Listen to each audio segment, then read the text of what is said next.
And we're live. And I am trying to figure out what to do with the rest of my life. Because apparently, I don't know. Everything is sleepy. I'm sleepy. You're sleepy. We're all sleepy. We're all mad here. No, I have been occupado with delighting my pre-lit tree because the lights upon the tree are broken. So I'm just going to have to restring the whole tree because that's simpler than going through and checking every bulb to see if that's the one that's broken, you know? Yeah. And while I did it, I broke like several nails, so now I have to refile all this shit. I'm super salty about it. And I'm in a bitchy mood. I'm in a bitchy mood. So don't piss me off, chat. That's a promise. Unless you want to get, I don't know, yelled at. Bitched at. I'm just kidding. I'll be fine. I can control myself. I just spent 3 hours in a car on the highway. Car sick. With a person that doesn't know how to exist in the bliss of silence. You ever meet someone like that who just doesn't know how to exist with quiet? Like something has to be stimulating their brain. All right, I'm not just saying like they need music at all times. No. I mean they need someone to be talking, either themselves or someone else needs to be talking about anything. Otherwise, it's a wasted experience. You ever meet someone like that? Because, like, I know I'm super talkative. I have the gift of gab and all that jazz. But, no, I'm not like that. I can exist in a space without making mouth noise. I know that being a YouTuber seems counterintuitive to that. That's not what I mean. I mean, like, I can go around the house and I can do like all of my chores and I can just listen to music, or I can do it in silence if I really want to. But like I don't need to be stimulated in that way. But then there's this person that I was with, and I know for a fact that they go out of their way on a daily basis to call multiple people. Like I got a phone call from them twice, and I just finished twice this evening. I just spent 3 hours in a car ride on the highway with them. Yeah, so I'm just decompressing from that, and I have a lot of thoughts, and I'm contemplating when my eventual dictatorship goes through, and I become ruler of the world. I'm contemplating making it a part of the daily routine to have just an hour of silence a day. Not just for the sleeping arrangements, but like an hour of silence so we can meditate. And anyone who violates this hour of silence can get shot. Thoughts? Sorry, I know it sounds a little bit aggressive, but it really needs to happen. I'm at that place, yo. Anyway, so how are we doing, lovely chat? How are our Thanksgivings? That's another thing, too, is I had a really good Thanksgiving, but I'm Thanksgivinged out. I'm done. I'm over it. No more. Too many people. Too much family. I've been overstimulated. I didn't have a place with which to enjoy solitude. And now that I'm back home, now that I'm back at the apartment, with a boyfriendo, who goes out of his way not to talk to me. Love you, babe. What? I said, now that I'm back at the apartment with my boyfriend who goes out of his way not to talk to me sometimes, I can decompress and exist in silence. Oh, yeah, no. If you don't talk to me, I'm sure shit not going to talk to you. Yeah. Love you. Yeah, okay. Yeah. Like, he thinks I'm annoying with the amount of things that I say in a day, but trust me, there are people out there who put me to shame. Take a drink and calm down. Okay.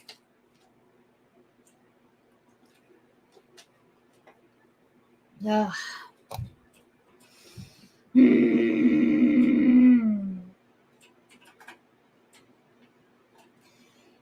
That's another thing, too. You ever just been overstimulated by people?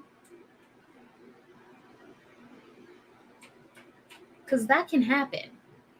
If you're not used to interacting with a bunch of people on a daily basis, suddenly having that be the case for a period of time, let's say 4 days, which is what it was, can be very jarring and exhaustive. I'm exhausted. I may or may not need to take a day this week.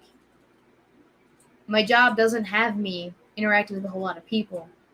So, yes, technically that would be me taking a break. But, no. Anyway, I love my family.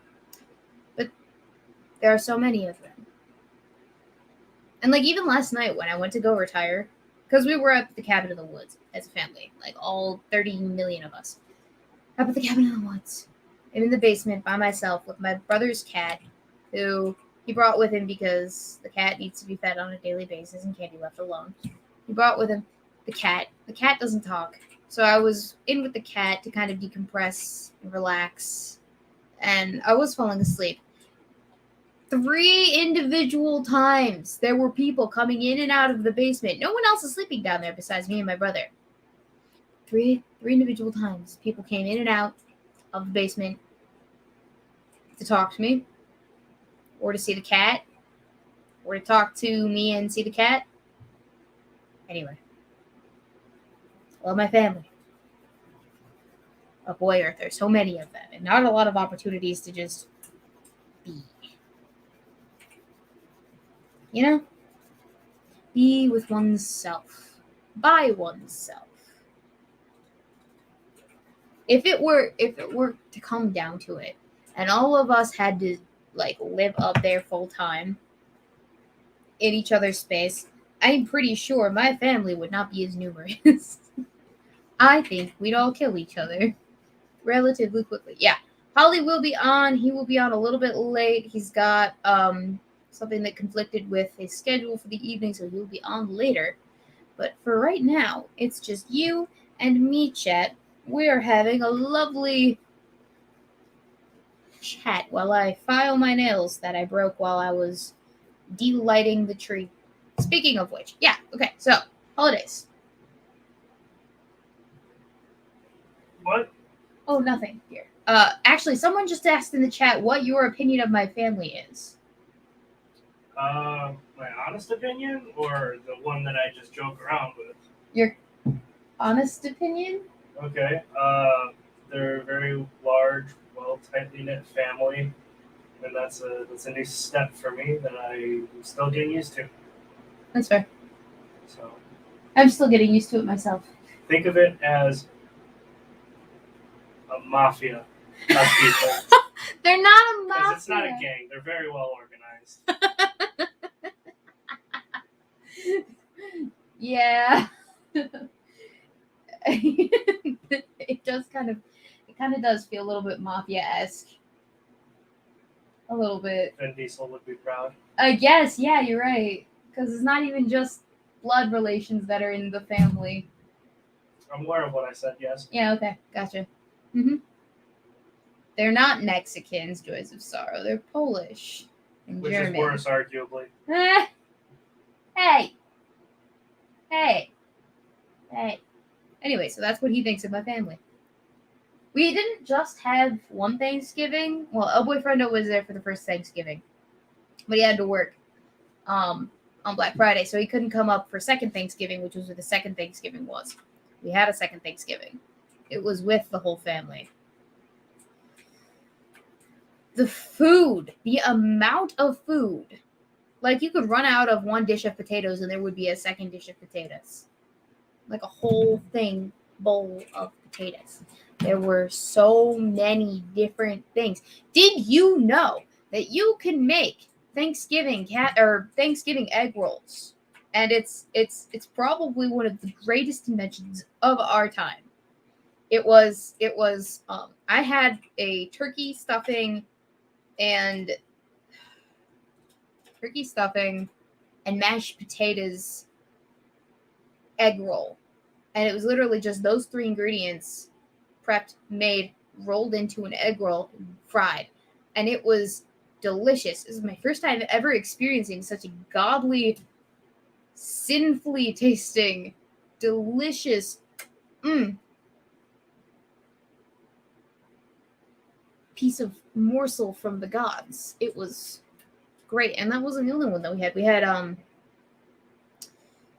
we had like sweet potatoes mixed in there with the turkey. We had like and supposedly we're supposed to dip them in the cranberry sauce, which I didn't get. I did not do. I did not try the cranberries this year at all because I don't do that. But it was so good. Anyway, there's a whole freaking workbench's worth of table of food. It was delicious. It was so good. Because usually I eat those things together anyway. The turkey, the stuffing, the mashed potatoes. But having them all like already wrapped in together and just pocketed, I don't know. It enhanced my experience of Thanksgiving. I'm sorry if that grosses people out. That was what second Thanksgiving was. It was just the rest of the family getting together with a potluck of food from all of the previous stuff, and then sitting down and eating. And then we watched National Lampoon's Christmas Vacation afterwards. And I have a picture of that too, but on the Twitter, I did post a picture of the big table of second Thanksgiving. Michael Hatfield says, Weebo, you are blessed to have a large family that can get together for holidays. I used to have a large family, but sadly many have passed in the last decades. I have about 8 people left. Well, that's the thing about family is they come and they go. So, yes, we've had a bunch of people pass on in recent years, and that is unfortunate. But at the same time, we have people marrying other people, and those people then produce children, which creates the next generation. So the family, it all started a lot smaller than it is currently, but we've been inviting more people into the family too, and it's getting to the point where we're running out of space to put everybody. So we're going to have to build additions onto the place at some point. We actually just finished one of the clans. Let's say my family's the Joneses, my clan is the Joneses. Another family is the Smiths. The Smiths just finished a double garage door garage. Is the biggest, I think almost even bigger than the biggest that you can have in Wisconsin per Wisconsin or that township's code. Just finished building it for toy hauling or toy storing, with the snowmobiles and the boats and the whatnot. But the second floor of the garage is also supposed to be like a sleep/hangout space, and they're going to start construction on another dwelling to put everyone, because the current one that they have is everyone's got to double up on bedroom spaces, and some people sleep on the floor and all that jazz. So, yeah, it's a whole thing. We're going to have to start building more additions onto places, or buying up more of the property on that street. It's getting to the point where we literally own 4 different lots on 2 sides of the street. It's a lot of people. And it always goes up. It never goes down. No matter how many people we strategically take out. What? I'm sorry. I'm just kidding. Before I continue on to talk about why I have so many scratches all over my arm, I'm going to say thank you to the next 6 minutes who donated over at the Streamlabs, linked in the description down below, to say, got my new audio equipment and I'm happy with the results. Got a different mic than yours, but it still makes me sound as awesome as you. Even Jack on Speed do with the Yeti. Hammer is a good dude. Watch the Minions of the Zoo for him and sub to Weebo. Agreed. Watch the Minions of the Zoo. It's a good... I think they do it every night still. Every single night, someone else is the main host for the show, and they can invite on whomever they wish, whomever they please, to the show for about 2 hours worth of shenanigans. Anyway, S Serpent 21 donated to say, Dear Weebo, When Polly gets here, find out if he has a P.O. box or an address I can send him something to. Hope you're doing well. I will definitely ask him about that. I do know that there are some people Polly does trust with his address. I don't think he has a P.O. box, but I do think, or maybe he does have a P.O. box that he trusts some people with. There's not a whole lot of people. I'm not one of them yet. But at some point, like, I would be happy, I'll go on record and say I would be happy to forward something that you wanted to send to Polly if and when he trusted me enough to give me his address. But I could probably direct you to, we could play like YouTuber telephone with objects. Is you send me something, I send it to someone else that Polly trusts with his P.O. box. They send it to Polly, and we just do that. we could totally do that. Joys of Sorrow asks, do you, your family, or whoever cooks for these occasions cook the turkey stuffed or not? Depends on how we're cooking the turkey. I know that for first Thanksgiving, it was stuffed. For second Thanksgiving, it was actually put into a crock pot, and the stuffing was cooked separately. So it varies. It depends. I will say that the stuffed turkey was not nearly as moist as the crock pot turkey that I had, which, holy freaking shit, that was some moist turkey. I have never had a turkey so moist. Never, ever. Anyway, what do you guys do with your turkey leftovers? Because my dad makes turkey sandwiches and he puts mayonnaise on it. And I'm not just talking like a little bit of Hellmann's mayonnaise. I'm talking put some mayonnaise on when you think you've had enough, keep going, and then keep going even more than that. That's how much mayonnaise he likes to put on his turkey sandwiches. So it's a piece of whole wheat bread, whole wheat bread, mayonnaise, turkey, mayonnaise, another slice of whole wheat bread, and then you just nom that shit. Drizzle Sorrow says, I didn't even know you can crockpot a turkey. I'm missing out on, like, dude, you can crockpot anything. Trust me, it's worth it, okay? You put anything in a crockpot, just dump your spices in. Low and slow wins the race, my dude. Low and slow. And that's the only thing that I would not recommend cooking in a crockpot. It's like certain kinds of beef. Like,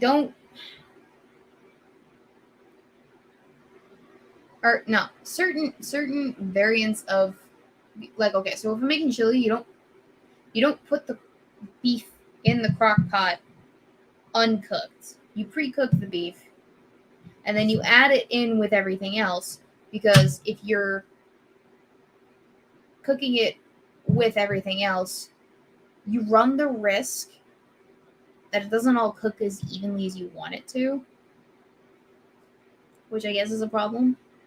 Like, I've tried to cook ground beef in a crock pot with a whole bunch of other shit. It doesn't work out that well. Doesn't work out that well at all. Like, a pot roast will cook very evenly in a crock pot with maybe itself and just some potatoes, vegetables, and whatever other cream of soup that you are adding to the crock pot. But if there's more in the crock pot than just that hunk of meat, it's not going to cook well because of the distribution of heat, I think. I'm not exactly a scientist when it comes to these things. I just know that it doesn't work out well in most recipes. Have you pre-cook that kind of thing before you add it to the rest of the dish, if it's like a stew or something else. But if it's a roast or duck, chicken of some sort, and it's a hunk of thing, and it's just that hunk of thing, then you should be fine. I make chili in my crock pot. I do too. They're really good for that kind of thing. Instructions always say to cool the meat before making... cook the meat before... Yeah. That's what the instructions say. I haven't always listened because sometimes I am a rebel when it comes to cooking food. And I like to disregard the instructions in favor of my own plans and what might work for me at that point in time versus what might not work at other points in time. And also, I'm one of those people that likes to fuck around and find out. So, in some instances, I do what I want. Sometimes I pay for it dearly. Like I've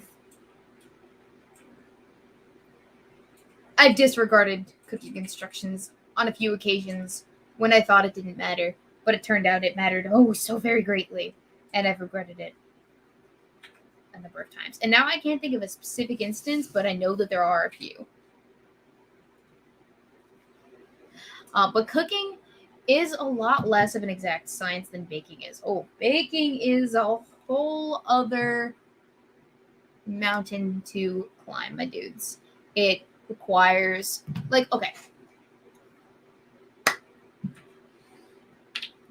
there's chemistry involved in baking. It's not just a flavor smorgasbord. With baking, if the temperature of the butter is not just so, then your entire whatever the fuck can come out just not good. If you use butter instead of shortening, or if you use vegetable oil instead of shortening, or if you use shortening instead of butter, things will not look correct because you use the wrong thing.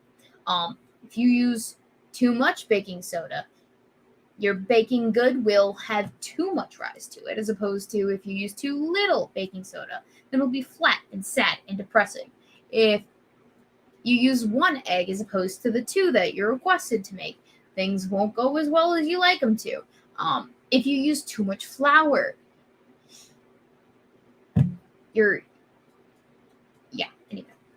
baking is an art as much as it is a science. If you fuck it up, things ain't gonna turn out right, and sometimes they ain't gonna taste right either. Just saying. That's what I think everyone should do, is in order to appreciate the thing that you're eating, go take a baking class, because you learn so much about what ingredient does what for what and why it's necessary for this thing. Like flour, right? It helps provide the skeleton of the baked good, any sort of flour. It's literally just kind of like, I don't know. It's the bone structure of your thing. And then there's baking soda, or your leavening agent, I will say. Baking soda, baking powder, yeast, whatever. That will help create, it'll have a chemical reaction that creates CO2 that allows for the dough to rise.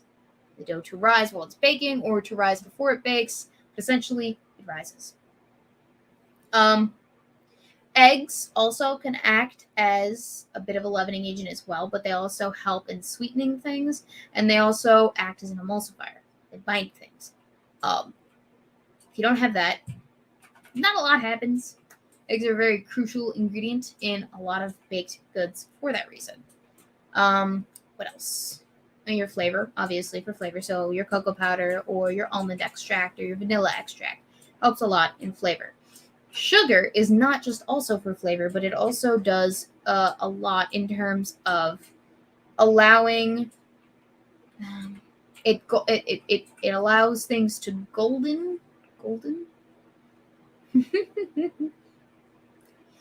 It helps things to golden, but oftentimes you will mix your butter in with, or not your butter, but your fat in with your sugar in order to kind of get those molded together, because it's one of the drier ingredients, but it's not all the rest of the dry ingredients. Like if you were to mix the butter in with the flour immediately, you would cause the production of gluten, because that's what happens when you mix liquid with flour, is that gluten is produced, and the gluten is the thing that allows for the stickiness, or not the stickiness, but like the doughiness of the dough. You ever see silly putty, sticky tack? It's that pulley apartness of that entity. Weebo, the Walter White of baking. yeah, every single ingredient has a purpose in baking, and it depending on which one you alter depends on how you alter the recipe, how the final product is produced, and it is a science. There are so many little intricacies like temperature, and oh yeah, did you know that altitude also will affect your baking? So some people, they live at a higher altitude, their baking instruction is going to be different because of the risability, the leavening of the baked good. It's all nuts. Oh, also, did you know that different ovens have different temperatures? Like even if you set it to a different like a specific temperature, it's not going to be precise. It's not going to be exactly that temperature. Some ovens run hot, some ovens run colder than others, and so when you're baking a baked good for the first time in an oven, not just any baked good, but a specific baked good. You always want to go for the least amount of time that the recipe tells you that it should be baked for, because you can always bake things more. You can never unbake a thing, so you can never add less heat to that thing over a period of time. You can always add more to it, is what I'm getting at.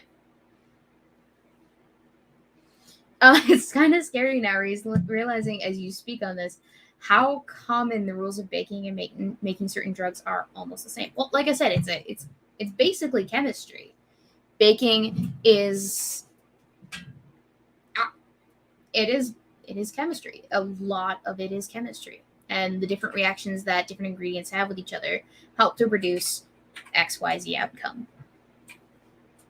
Yeah, I kid you not, altitude is a factor in baking. So depending on where you are on an altitude map, whew,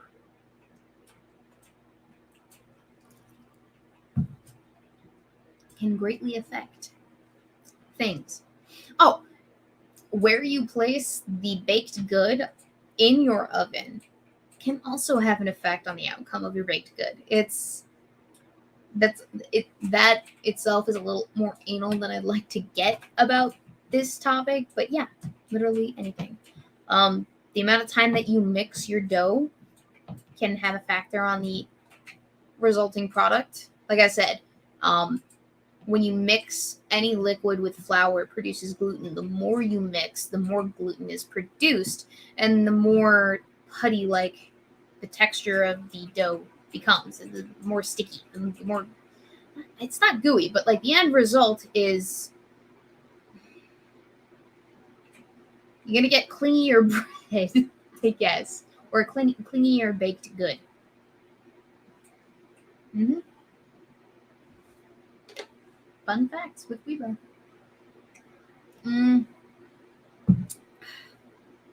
What else can I impart wisdom-wise? The temperature of the butter when you put it into your cookies specifically will have an effect on the end product. So what I like to do with my butter, the secret to making delicious cookies, ladies and gentlemen, is this. Refrigerated butter. All right? Take refrigerated butter. It's a refrigerated stick of butter. Put it in your mix master on high. Lock it first, of course, because, some mix masters have the potential to have the neck just wobble if you don't lock it. So lock it, then put it on like 10. Whip that butter up until it is room temperature through friction alone. So it's like softened. But like, yeah, just mix it in the mix master on 10 until it's whipped into shape. And then you can add your sugar and your eggs and your vanilla and whip that all up together as well. And then you take your dry ingredients, you mix them together. So you take your baking sodas, your salt, and your flour. You just kind of like sift that all together. You want to sift it together, not like mix it, because then things get clumpy, and you don't want clumpy dough before you mix it in with the rest of your wet ingredients, because then you have to mix it more and you produce more gluten. So that's no. But you mix all your dry ingredients together by sifting it. The other thing also, so I know people are like, what? You're putting salt in your cookies? Yes, you do that because salt believe it or not, is a flavor enhancer. So you don't put salt in a thing to make a thing taste salty. You put salt in a thing in order to enhance the flavor of the thing itself. That's typically why you would do that. Now, some people do enjoy the taste of salt, but that's not necessarily why we put salt in things. It's just a lovely side effect that some people prefer to the actual thing. But yeah, the oh yeah, Zed Hero and aerated. Yes, the sifting also aerates it as well. The other thing that I wanted to mention about flour before we get into the actual mixing of the dough. Right now, I'm teaching you how to make cookie dough, like chocolate chip cookie dough.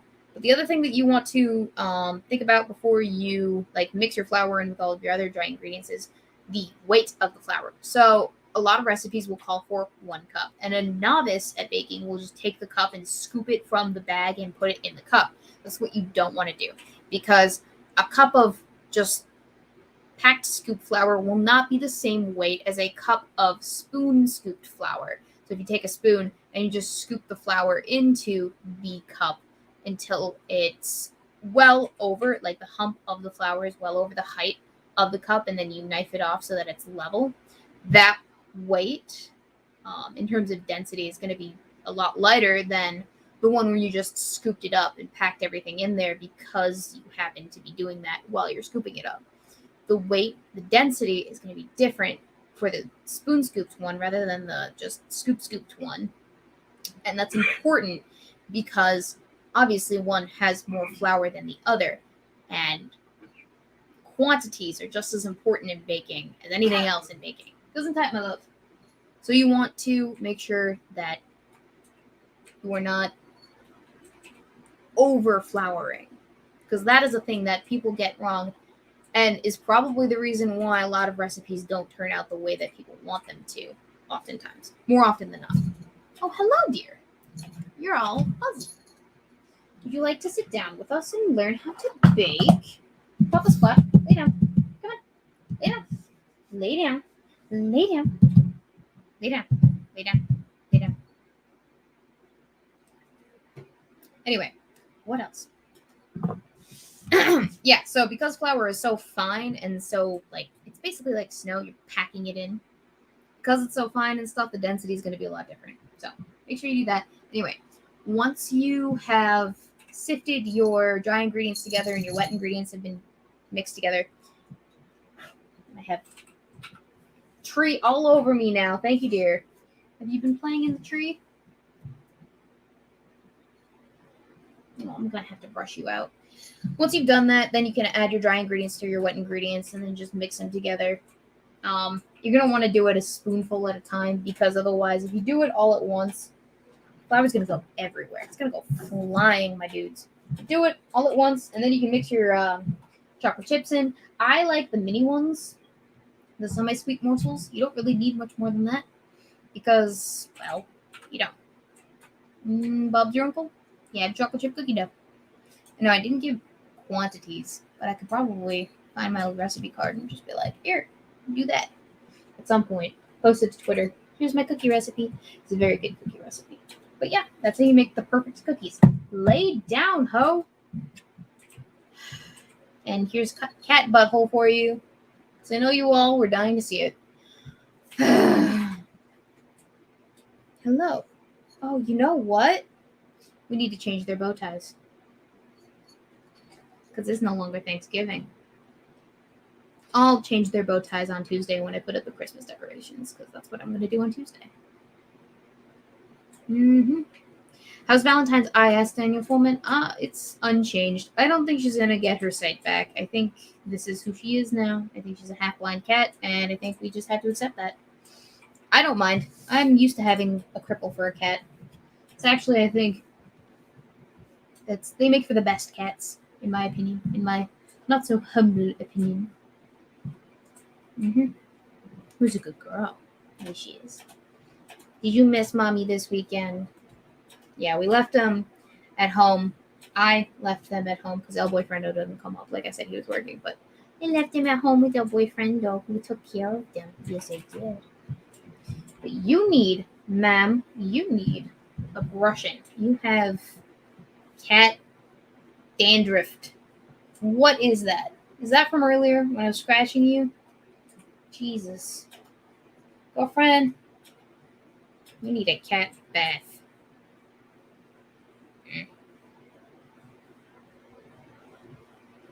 Well done, Valentine, on destroying the spray bottle. Yeah. You little menace. In here. Boy, she's purring. Using a good girl. You can actually see her in real time, clawing at my arm right now. Yes, you can. Okay. So what was I saying? I was talking about baking, but before that, I really wanted to get into what I was doing before I hopped online. The reason why I was 1 minute late. So, right up until showtime, I was fixing the tree. So, what happened last year is we put up our tree, right? And then we neglected to take it down. And we kept it lit and up and plugged in for the better part of half a year. And so, what naturally happens with light bulbs is that if they get overused, they eventually die. They reach the end of their shelf life and commit seppuku and burn out, I guess. I don't know. I'm not an electrician. I'm only an electrician's daughter. So I only know some of what I'm talking about. Anyway, so light bulb burnt out on a few of the lights. Oh, thank you. And so half the tree was lit. And I don't really feel like going through and checking each and every individual light bulb to see which one was working versus not, and replacing them. So I'm just taking the whole string of lights off of the tree. It's a pre-lit tree, so this is painstaking and horrible. And I hate it. But it's going to be done so that I can restring it, not the same way as was previously done, but I'll just unstring it and restring it every year with loose lights that I have for the tree so that I don't have to worry about it every year. So we just have a naked, unlit Christmas tree until I light it with the lights. So that's what I was doing. It's so difficult to do in the dark. Well, not in the dark, but in the semi-lit living room. So you don't have like fluorescents that are angry and in your face. You just have the one lamp. And I was sitting in front of it because I'm trying to use nail clippers to remove the little twisty ties all up and down the tree. And I broke my nail on several of them today while working on this. And so I'm salty about that because I have like OCD about my nails. If they're not perfect, I'm a salty biscuit. I'm a very salty biscuit. She's digging her claws into my leg right now. I'm feeling that. I'm probably going to have like little tiny claw marks on my leg. People are going to ask me questions. Be like, Weebo, why do you have claw marks in your thigh? And I'm just going to be like, wouldn't you like to know? But yeah, so that's the first step in Christmas decorating, which hopefully will get done by later today. When I'm done here, I'm going to go finish up there, or I'll go to bed because I am a cranky beast. And I'll do it in the morning when I wake up at the ungodly hour of 4 in the morning. And then I'll clean up because it makes a heckin' of a mess. I have fake tree pine needles everywhere. She got into them, I'm pretty sure, because they are on my desk. They were not here before she got here. So that's the plan. In addition to literally everything else that I'm working on, which I'm working on a video. It will be done by the 15th of December. But it won't be posted the 15th of December, to my knowledge. It will be posted. I'm not sure, actually. I'm going to have to check on that because it's a very special video. And I'm super excited to be making it. But in addition to that, My love.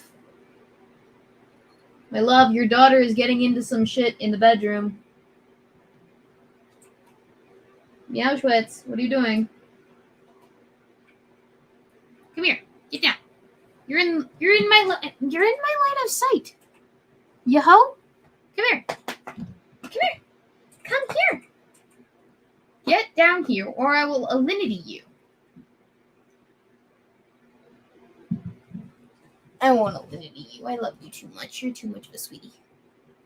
Okay, bye. What else was I gonna say? Oh, yes. So the 15th is when the video is gonna be finished. I don't know when it's gonna be published. Probably sometime in the week after that. But it's a big one. I'm excited for it. And then the 17th is when Polly and company have their videos to me due in preparation for the Christmas variety show, which, as some of you might be aware, is the charity stream that we are going to be doing on my channel sometime, not on, but around Christmas Eve. Not Christmas Eve, but like Christmas time. So probably after Christmas, because what I don't want to do is I don't want to take away from people spending time with their families to watch me and a bunch of other dum-dums on a stream in order to donate to charity. Like, I want to wait until after that whole hullabaloo is done. Wait until after that, and then we're going to have the stream. It's going to be great. It's a charity stream. So basically the concept is variety show. I will be emceeing, be wearing a nice pretty dress and a Christmas hat, and we will be collecting money for veterans. We're going to donate it all to the Gary Sinise Foundation. It's going to be a hoot and a half. I have been doing so much preparation work for this, in addition to soliciting videos from my fellow YouTubers, just 2-minute, whatever the fuck that they want to do for this variety show. I'm excited. They're excited. It's all for a good cause. And hopefully, if it's success, we can make it like an annual thing. It's a lot of work, though, I will say. I wasn't 100% sure that I was going to do it, but then in September, I was just like, you know what? I'm just going to bite the bullet, do the thing. Don't worry about it. It's a lot of work, though. So that's what I'm spending most of my time on. If you're wondering why there's been a bit of a delay between videos on the channel, that is why. Because, well, this is a big deal to me, and I want to do it right, and I want to focus on it. So that's one of the things that I'm working on, in addition to everything else. It was my one big holiday planned thing that I wanted to do, and yeah, I'm excited. I have currently 2 videos from the several people that I asked. 2 videos of, I can't remember off the top of my head the number that I'm supposed to have, but I enjoy it. If there are any other people out there that would like to also contribute to this effort, or who have ideas for individuals that they would like to see featured on this, definitely go ahead and comment. I will take note after the show. Definitely comment that, so that there's like a record of it somewhere, or tweet it at me so that I have a record of it somewhere. Or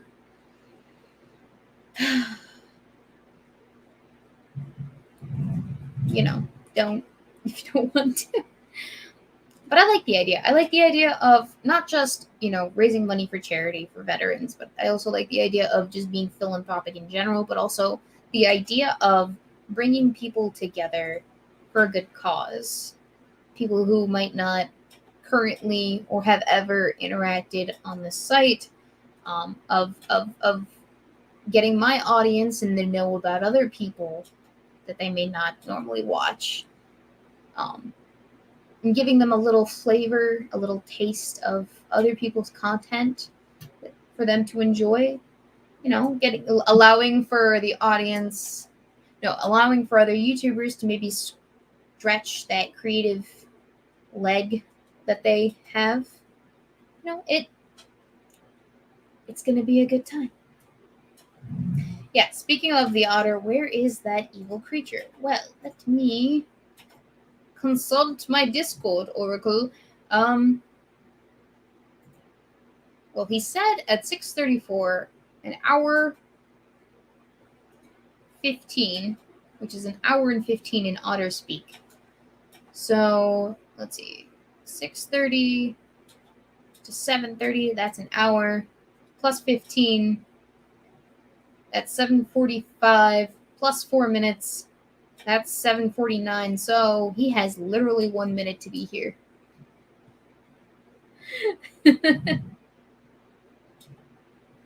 Oh my god. That that was too good. Holly, did you hear me? Were your ears burning? No. Okay. I didn't hear you. I just no. Were you talking shit about me? No, we weren't talking shit. I was just doing the math in my head, and I'm like, well, he told me at this time that he was going to be here in an hour and 15, and so that puts him at like 1 minute till his deadline. I wasn't saying. I wasn't kidding. You weren't kidding. You like on the money right there. Woo! Money. Ollie, we were just talking about the Christmas variety special. Oh, yeah? Yeah. How's that coming? What, my contribution? Your contribution. It is sullen, miserly, full of complaints and dismay with the world. Ah, good. Just what I expected. So perfect for the season. Am I right? I love it. Woo! The thing it's not until after Christmas that I'm actually doing the show. What?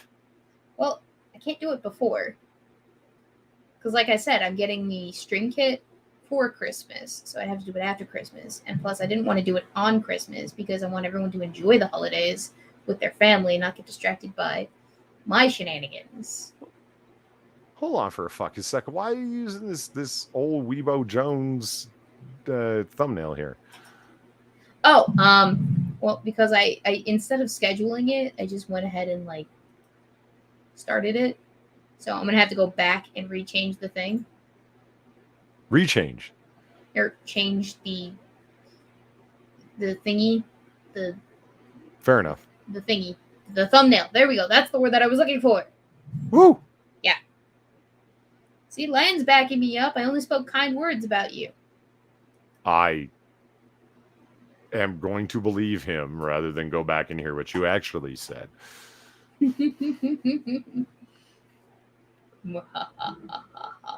Polly, how was your Thanksgiving?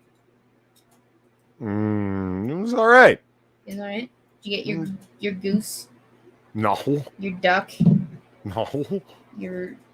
They're expensive. Yeah, that's right.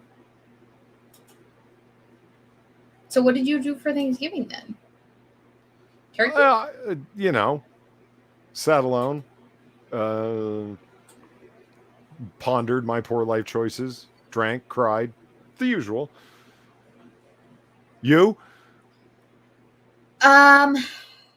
We had Thanksgiving, and then we went and had a second Thanksgiving dinner with even more family. Mm-hmm. And, like, I love my family, Polly. Mm-hmm. But 4 days straight of family affairs is just... like, I need my alone time. I need to be by myself. Weebo time's important. Yeah. It is important. I need time to decompress, to think, to ponder about the world and all of its secrets, to philosophize about the next great meaning of life. If not 42, what number? You know? Yeah. Mm-hmm. I have not gotten that yet. Well, I mean, I got it when I got home for a little bit. But, dude, 4 days straight. Anyway, I had fun. Did you know? Okay, all right. So for second Thanksgiving, we did this thing that blew my freaking mind. Polly, it just blew it right off my torso. Okay. Blew it out of your head. Yep. It was... Because your brain's not in your torso. Well, I said off my torso. Your whole upper body was blown away? Yeah, basically. God damn. All right. Mm-hmm. Okay. So second Thanksgiving. Yeah, okay, so second Thanksgiving, we did this crazy thing with some of the leftovers from the previous Thanksgiving. And it was basically Thanksgiving egg rolls. Mm-hmm. So it's basically where you take like 3 of the main ingredients from Thanksgiving. So that's like turkey stuffing or mashed potatoes, or turkey stuffing or sweet potatoes, or turkey, sweet potatoes, mashed potatoes, like any 3 ingredients. You roll them into an egg roll wrapper, and you fry them. And oh my god, I did not know what I was missing until I had one. It was magical, spectacular. Polly, it was otherworldly. I've never done anything in my life that compares to this. Maybe. I don't know. I might be overselling it, but it was really good. It was so good. Better than any Hot Pocket. I can see that being good. It was really good. It was basically like a Thanksgiving Hot Pocket, but better than a Hot Pocket. It was really good. Thump out them beats, girl. What? You're thumping your desk and everyone can hear it. It's really loud. Oh, I'm sorry. I didn't mean to. So, Weebo. Mm-hmm. What is the best movie you've seen recently? Recently? Yeah, however you want to interpret that word. Recently. Best. Well, I really like that one movie that you suggested to me a few weeks ago. What was it? It's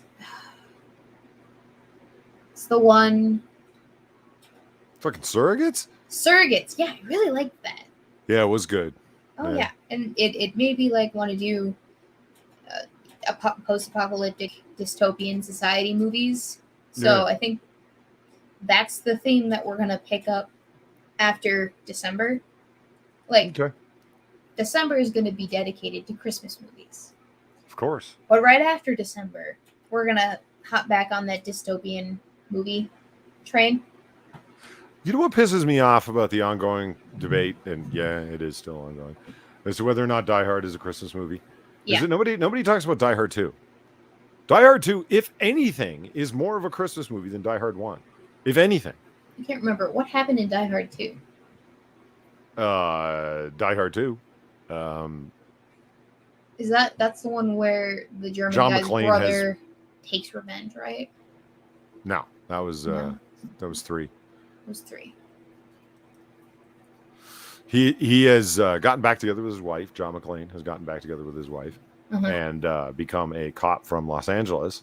Mhm. But he is flying into Dulles International Airport, Mhm. just outside of Washington, D.C. So it's a D.C.-based film. Yeah. And a bunch of ex-military special ops guys who are far-right wingers end up taking over the airport because they are flying in a South American military general who became a huge cocaine dealer, and they're indicting him. Basically, they're flying him in to charge him, put him on trial, and arrest him and throw him in prison for the rest of his life. But because he's a cocaine dealing general, he's got like millions upon millions of dollars. So he pays off all of these ex-soldiers basically to spring him. So as you know, as one does, as terrorists now, they take over the airport, and you will allow such and such General Esperanza's plane to land, and then we are going to go get him out of there, and et cetera, et cetera. And John McClane is there because he is waiting for his wife. She is in one of the incoming planes, and so that's his wife is once again in danger, and he is going to, because of his keen detective senses, he knows something is awry, and gets involved and starts shooting terrorists and whatnot, and so on. Gotcha. Yeah. Well, that resolves it. We're watching Die Hard and Die Hard 2 for Wednesday movie night then, I guess. Because they're Christmas movies, so yeah. Yeah, and it's Daniel Fulman's right. It's Die Hard instead of in a building, it's in an airport. The story beats of the movie are like just like point for point, more or less the same. It's well, if it ain't broke, don't fix it. I hear you. There's a reason that The Force Awakens is the best of the overhyped corporate fanfic that is the Star Wars sequels. Mhm. The Force Awakens is Star Wars: A New Hope over again, Basically, yeah. beat for beat, and that's why it's the best of them. Yeah. I I really like the prequels, though. do I know you? everyone shits on them, but I really like them. They're fun. They're fun movies. Come on, guys. Yeah, my favorite part is when he killed all the children. So fun. No. You sound like a boyfriendo. He also Is- likes killing children. Mm. No, he likes joking about it. Okay, so Christmas decorations, you got them up yet? I was working on, actually, before you came in, I was talking to everyone about how I was restringing the lights on my tree. Because I did have El Boyfriendo while I was away for the weekend. I had him pull out the Christmas decorations and put them in the living room. So they're sitting in my living room. They will be getting done between today and Wednesday. Right. But like I said, I have to restring the Christmas tree lights because the Christmas tree was already pre-lit, but the lights died last year. So I have to remove all the lighting and then restring them with replaceable lights. Right. Because I don't want to have to put up with this, bulb replacement nonsense every year. I ain't doing that. No, I'm just gonna buy new strings of lights if they break. I would suggest for the next movie, I just was reminded of something. Share screen, select screen, and share. Share screen. Oh my god. The Tit and the Moon? Yes, this is a movie that is clearly fraught with meaning and metaphor and subtext. It's an actual movie. This isn't some fucking, Photoshop fuckery or whatever the hell. It's a movie we came across. If you watch Noir Bar, and I know you don't because you don't care about what your friends are doing online. It's fine. I was busy this weekend. You were asleep. It was at like 3:00 in the morning. That too. Yeah, we accidentally came across this actually real movie, The Tit and the Moon. We were talking about Zeus and all of the dalliances that he had with the various women's. And I was looking for a list of women's that he had dallianced. And it's quite a long list. But I couldn't find one right quick, right? And it's, content, right? And trying to not fuck around forever. Yeah. And we're talking about, and Drunkle had shown up by that point. So I was drunk on myself and far. And I made the comment, it's like, or somebody, whoever the fuck made the comment, the links he would go to. Like, it wasn't just like, I am Zeus, we shall fuck. Like, it was. No, it was, let me change myself into a friggin' goose and fuck you up, Buttercup. Or, I'm gonna become a little golden ray of what the fuck ever and shower upon you, my love. See? You went right where I went. He became a shower of gold. Okay, now, Drunkle takes this and turns it into, wait a minute, Zeus went around pissing on people as a golden shower? Well, I mean, that's exactly what, perverts would think. Yes, it is. That's kind of where I was going with that, actually. Like, I know the story, but also, it sounds a lot like what happens in porno. Well, so we There's started no getting around that. So we started looking up like pictures of, from the ancient world of Danae being splayed with a shower of gold, if you will. Naturally. Uh-huh. And Drunkle interpreting this as like, obviously that is a giant, stream coming in and whatnot. And eventually came across this by accident, this film, The Tit and the Moon. And I mean, this is like, are you looking at this picture and seeing what's going on?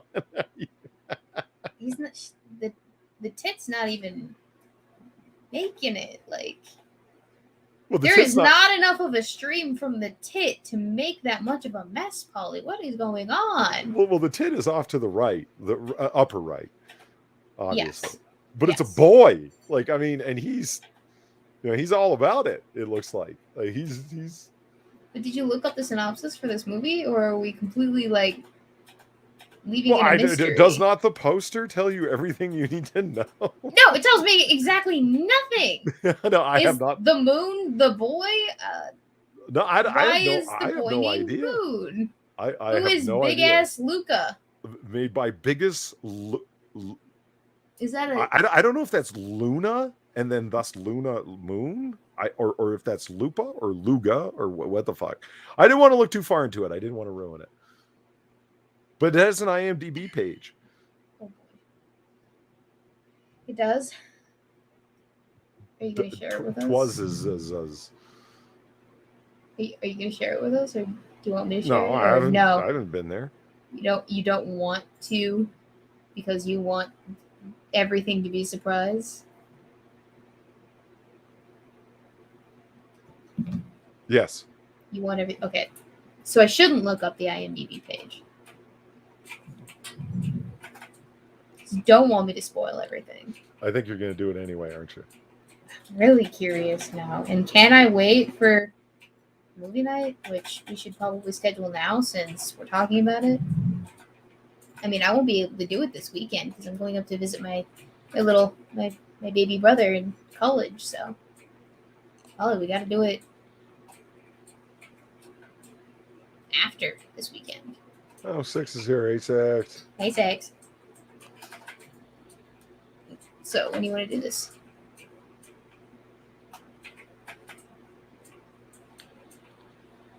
How's your Thursday the 9th look?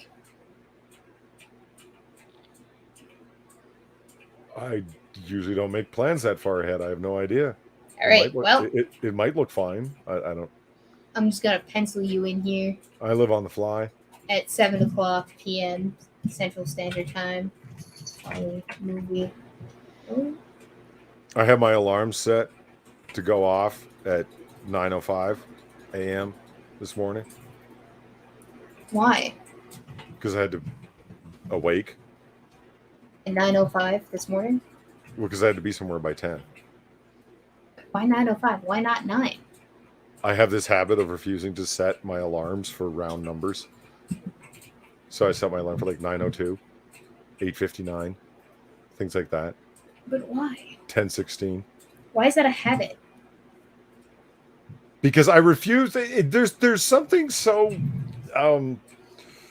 automaton like setting this nice round number, and I'm not a robot, damn it.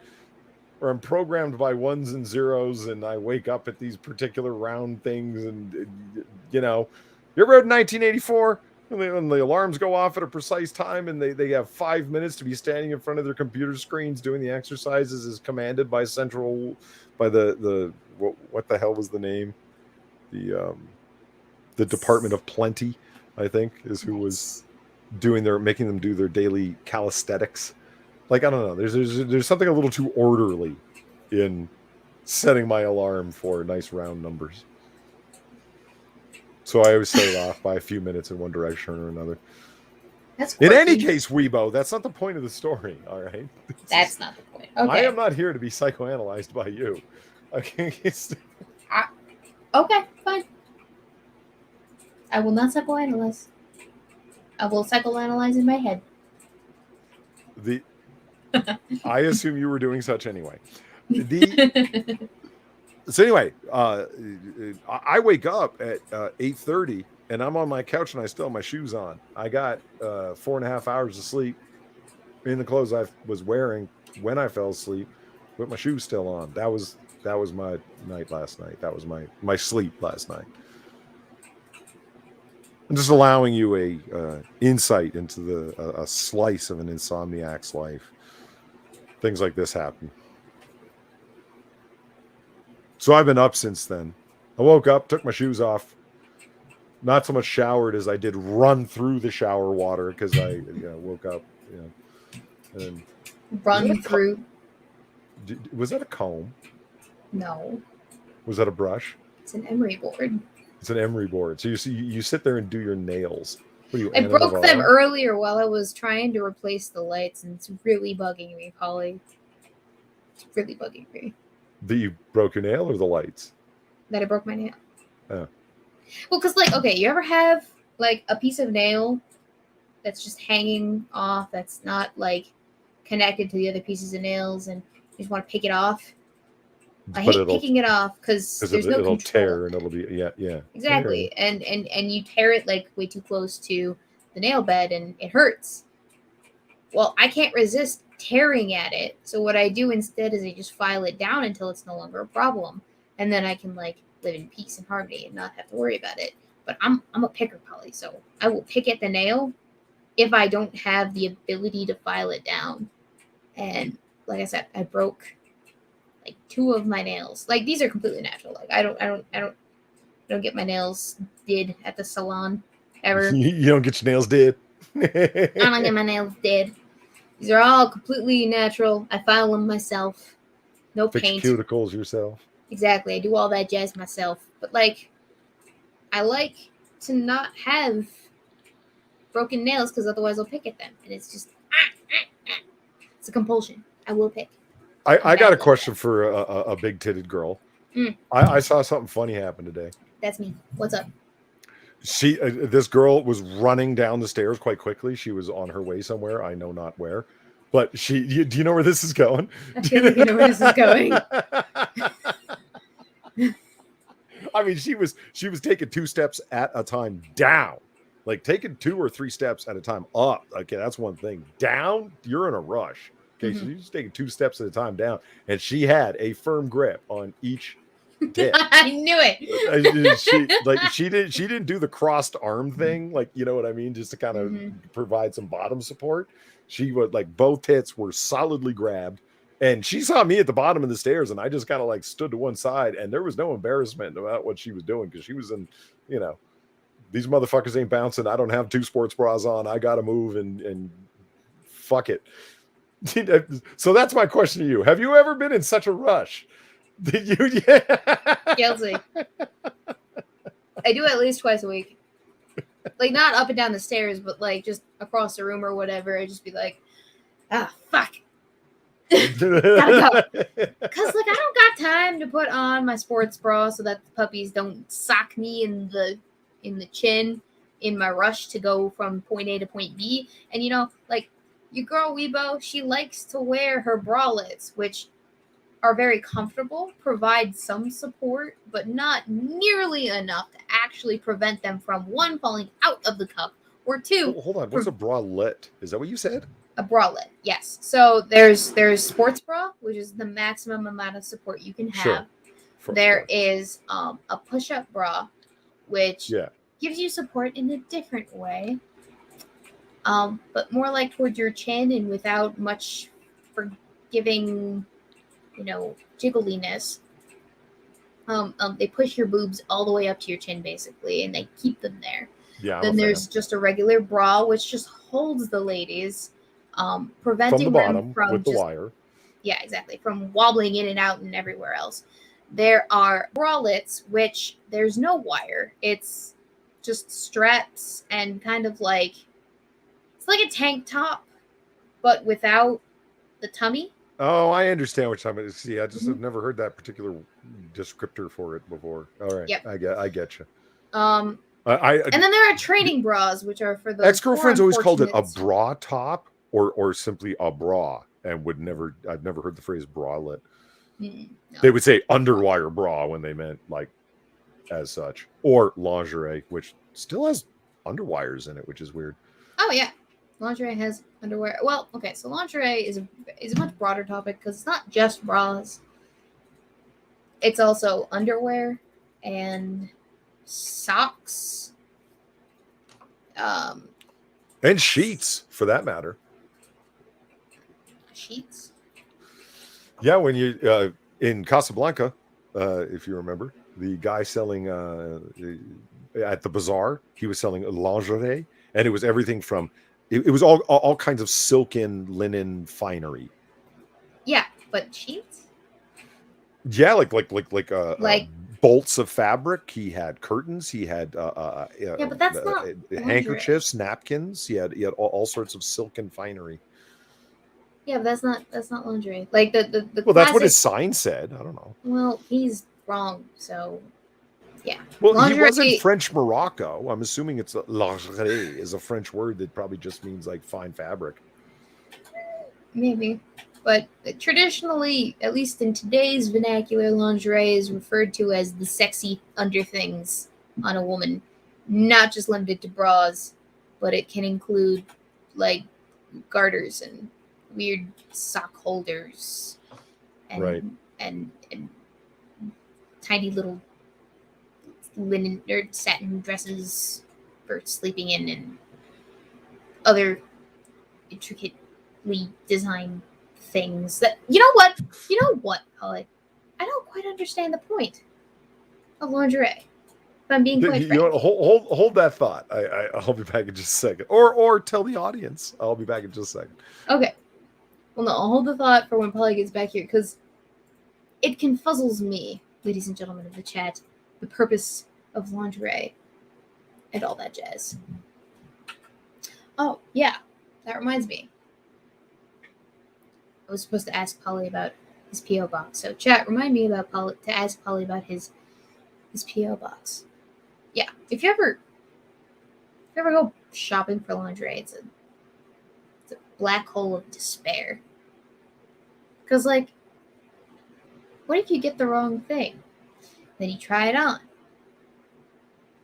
Some of that stuff you shouldn't be returning once you've tried it on, even if you don't like the way you look in it. Definitely not something that you should be returning. Slipknot EK06 lingerie is a gift wrap for pood. I get that. Jesus Perez, underwear technology has not improved significantly since the thong. Joseph Sorrow says it's to make the pee-pee stand up, Weebo. Brad Young says a lot of it just has to be for show. Old Man Enfield, it's for covering the black hole of despair.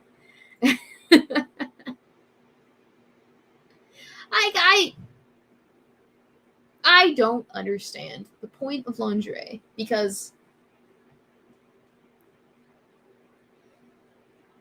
assuming you're wearing it for the purpose that I think you are, which is to make sexy time happen. Hello, Catbutt. Can you get out of the way? Come here. Lay down. Lay down. Lay down. Lay down. Lay down, you butt face. Here. Come here. Come here. Come here. Come here. Come here. You don't listen very well. Lay down. Ugh. Hi, Polly. Okay. Okay. All right. So I let me have explain to you why I don't understand the purpose of lingerie. Right. Okay. So you have lingerie. That's my hand gear. You have lingerie, right? The purpose of the lingerie is to entice the other person into doing the diddly with you, right? Okay. So say you succeed in that course of action. Uh-huh. The lingerie is not going to end up on your person for very long. And assuming you only put it on to get laid. Now, if you put it on just to get laid, but like there was a whole like 6-course meal before then, like for a date, and then you're in the midst of already presenting the goods, you're showing off the lingerie, you're still not going to be wearing it for very long. So they're only seeing it for what, like 5 seconds on the person, and for only 5 seconds of fulfilled purpose, you are paying. Have you seen the price of lingerie, Paul? You are paying I'm aware. an arm, a leg, your other leg. Ow, ow, ow, ow. That is my arm, dear. cat is currently attacking it. An arm, a leg, your other leg for 5 seconds worth of enticement for the other person. And it's a waste of money. Huh. Right? Right, dear? Do you agree with me, Valentine? The only lingerie I don't get is crotchless panties. That's just stupid. Okay, so Eve has something to say on the topic of this. You know how when you sit down for a nice dinner, if it has a nice garnish and the cook has taken the time to make the food look good, even if you know it will taste good, you appreciate the effort. Okay, I get that. But also, you're spending like $200 on something that's only going to be appreciated for 5 seconds. That is a ridiculous markup. When you could achieve the same exact goal by wearing absolutely nothing. So just imagine, if you will, that the male counterpart to this scenario shows up in like pajama pants and a spaghetti stained wife beater. Is that fine? Holly, lingerie is underwear, not outerwear. So I mean, yeah. Well, there's a nice suit on top of it, but when he takes it off, there's like, you know, boxers with holes in them and a spaghetti stained wife beater.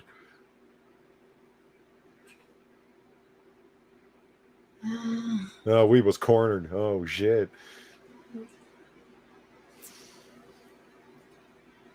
Okay, but that's not exactly an equivalence, because like guys' underwear, you can get a nice pair of guys' underwear, and they can look nice for like $20 a pack, right? I mean, I've never bought dudes' underwear, so I don't 100% know. But like a pack. A pack. Doesn't guys' underwear come in packs? Well, it most certainly can and often does, but you can buy a nice pair of boxers that most certainly do not come in a 7-pack or an 8-pack. They with a okay, all right, but the nice pair of boxers, it's not just to entice the opposite sex, right? I mean, like, boxers also have all this fun technology for like airflow and anti-stankness and ball control. No, and not even ball control, because like I wear boxers because I like to free ball. So okay, well, like, it's not just to look good for another person, right? And like, okay, yes, she's not wearing crap stained boxers and a spaghetti stained wife beater when she undresses, but like she's still wearing like a nice bra and panties, right? Like, yeah, okay. Well, you don't have to spend $200 to look nice underneath your main garment. Did I ever tell you that? So I have silk pajamas, like the full thing, right? You have silk pajamas? Oh my gosh, what are you, my grandfather? They were a gift. Oh yes, you did tell me this. You did say something about this. They're the pants, and with the drawstring that is also a silken cord, and then the button-up silk thing. It actually has like lapels, and then like small little ones, right? And then there's a silk robe of the same color that goes over top of it with a nice sash and a nice couple of pockets. I look rather dashing and fetching, I must say, when I put on the full ensemble. However, there was this one incident where the incident. I'm over at a lady friend's house, right? And it was the lady friend who gifted the said silk ensemble, the Eventide ensemble, and I sat down on the edge of her bed that had satin sheets on it, and I was on the floor like before I knew what had happened. Like the coefficient of friction between silk and satin is like 0. Like it was just I sat down and whoosh, I was on the floor. It was 0 friction. Yeah, exactly. There was nothing. just nothing holding me. And it's not like I went at a weird angle. You know what I mean? Or sat down real fast or something, did something stupid. No, I just sat down and shoop. It was, yeah, and I was on the fucking floor. I was laughing my ass off. I thought it was hilarious. She heard the thump. She wasn't in the room at the time, which is probably good that she didn't see that. She came in, and I'm on the floor laughing. She's like, "What the fuck happened?" And I'm like, "I don't want to talk about it." I was, and so then, of course, I had to make jokes around it, right? Like, did you know if you're wearing silk pajamas and the seats are satin, you could do satin snow angels? Like you know what I'm talking about? Well, yeah, because there's no friction, right? So I was like sliding and rolling around, having a good time.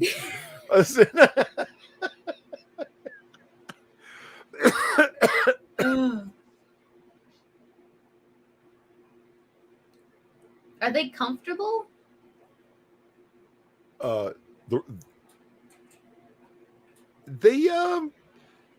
If you are wearing boxers that are of a fabric that is like them, yes. It's weird how cotton kind of doesn't get along with silk. It kind of like sticks and bunches up.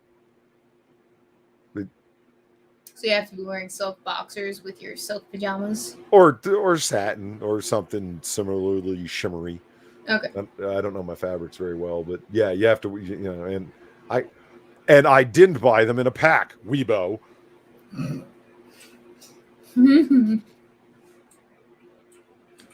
They were on a hanger. I bought them on a hanger. Yeah. Little draws hanger. Ooh, fancy.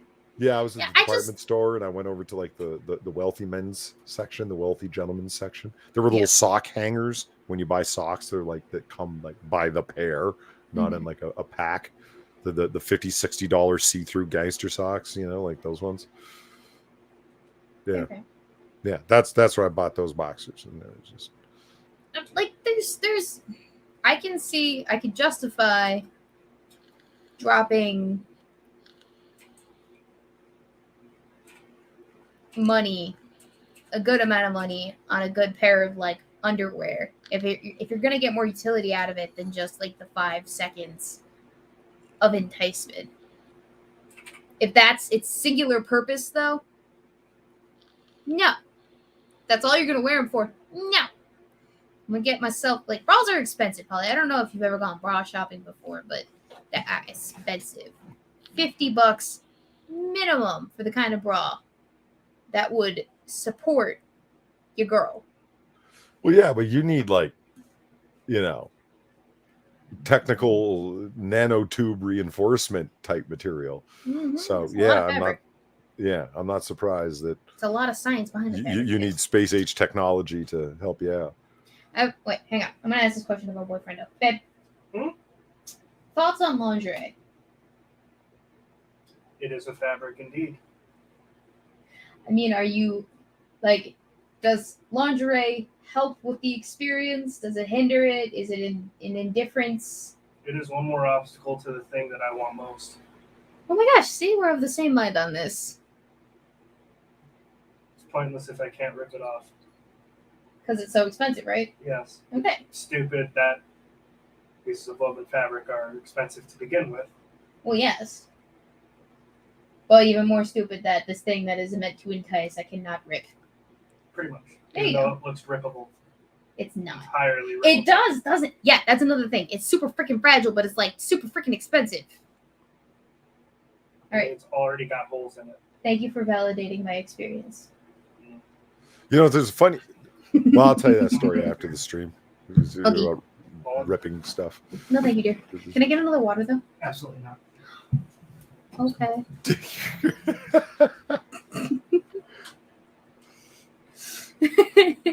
Eve says it doesn't have to be expensive.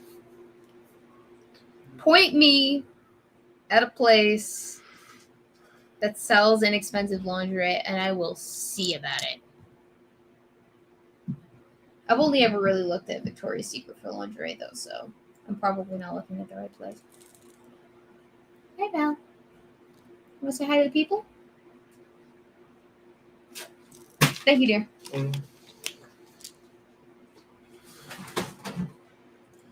Everything shakes. Give me a kiss. She doesn't give kisses. The other one does. She also gives little nibbles, though. She's just a greedy attention whore. Aren't you?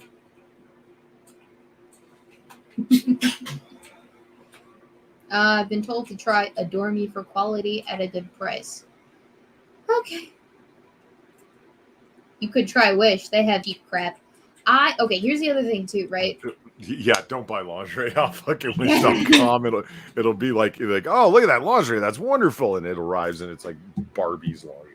Yeah, no, it's like trying to buy a cute prom dress off of Shine or Sheen or whatever, however it is that you pronounce it. Fast fashion is deceptive and it's not sustainable, and oftentimes the cheap crap that they're selling you doesn't last very long. And it's made by slave labor in Chinese work camps. Yeah, that is the thing. It harms the environment. Mm-hmm. And keeps European beauty standards as part of white supremacy going. I wasn't going for that. And members of the GOP get elected because of it. And now we've delved into unrelatable territory with this. I was merely making the point. Thank you for the $2.42, 6. Hey, you awesome otter. It'd be great if you have some of that epic she in one of my radio projects. Going to get started Thursday with Hammer. Oh, great. Hammer's awesome to partner up with. Going to be awesome. It will be. I'm certain of it. Hit me up if you're down. Sub to Polly. Yes, do sub to Polly. No, okay, I will. Hit me up on, it's always better to get a hold of me on Discord than Twitter. Because Twitter's Moss Isley. That's scum, the hive of scum and villainy and whatnot. Full of werewolves and astronauts and hammerheads. And if you don't know what I'm referencing, then you're no fan of Star Wars. I get it. No, you don't. Oh, yes. Danny Pullman. Thank you for reminding me that I had a question for Polly. Polly. Yes.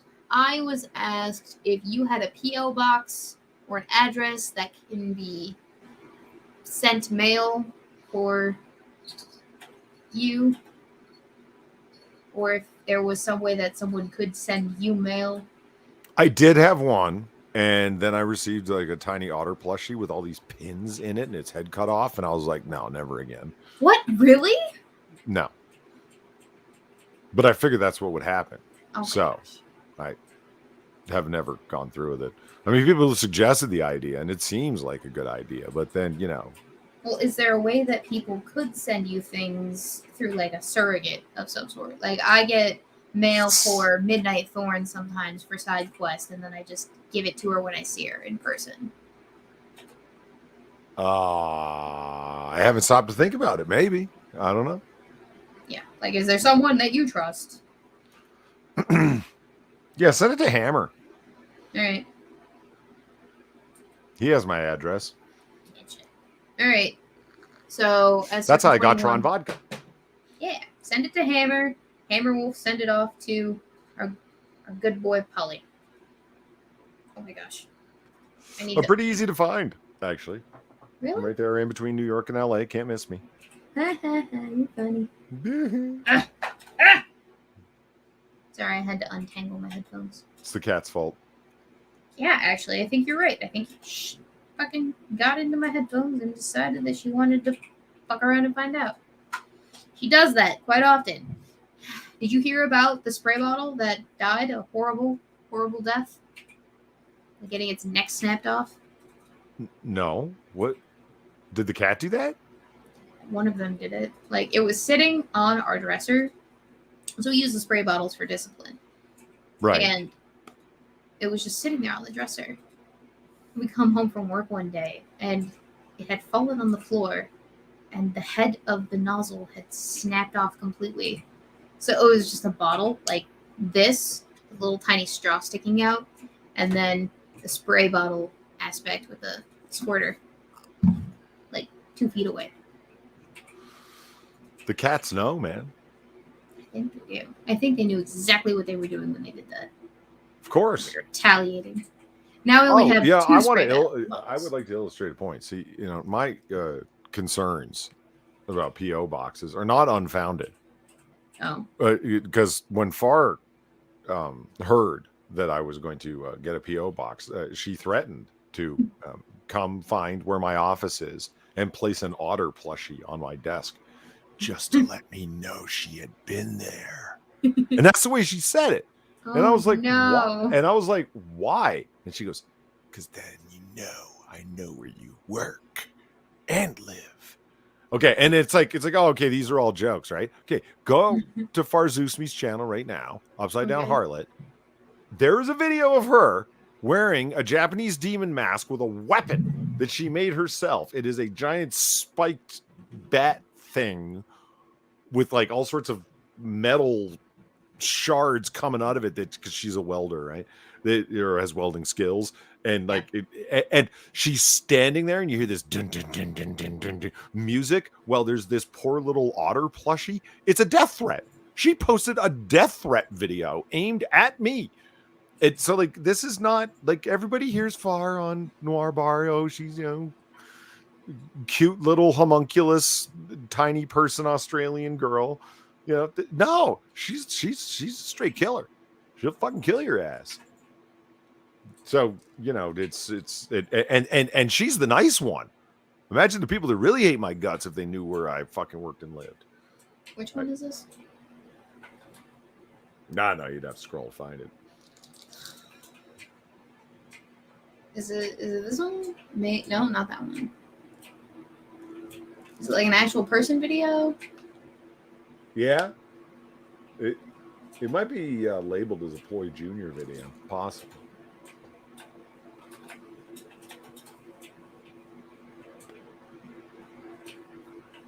She got some cute things that she does. Mm-hmm. Sorry. It's to cover up her tiny black heart.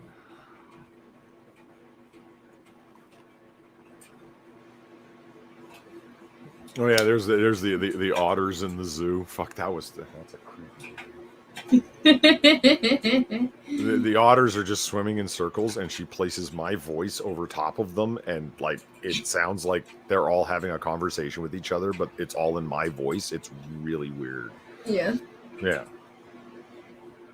I'm kind of amused by this project that she's got going on. I'm gonna take some time to like indulge my curiosity here.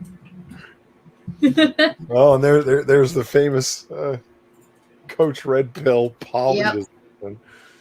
I asked her to do a little 2-minute something for the Christmas variety show as well. You asked Coach Red Pill to? No, I asked Far. Oh. I was about to say, like, what the fuck?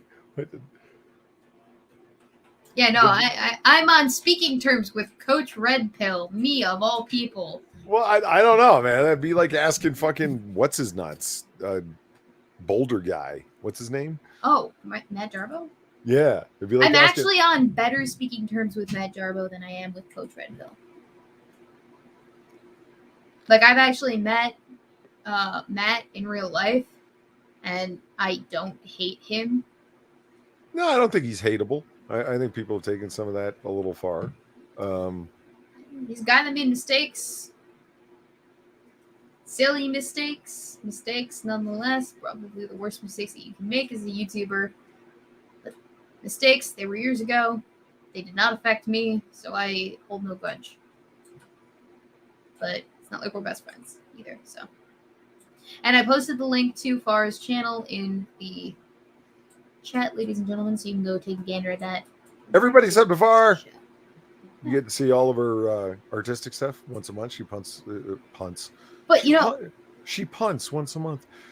She posts once a month art drawings, and we lost Weebo. Jesus Christ, the world's falling apart. We're fucked. I'm back. Oh, there she is. Sorry. Well, okay, so I wanted to say, Holly, you don't have to get a P.O. box in the same town that you live and work in, right? You can go to a different town and do that. Like, that's what I've been doing since I had a P.O. box. I, too, am slightly paranoid. You got a P.O. box out of town? Like I've had to drive anywhere from like 20 to 40 minutes, depending on the PO box that I've had, to get to the PO box when I've had it. Because, duh. And when I move from here, I'll get a new PO box 2 or 3 towns over. 2 or 3 towns? I like it. Mm-hmm. I mean, it's not like you have to live in the same town that you have the PO box in. Common misconception. You can get a PO box anywhere you damn well like.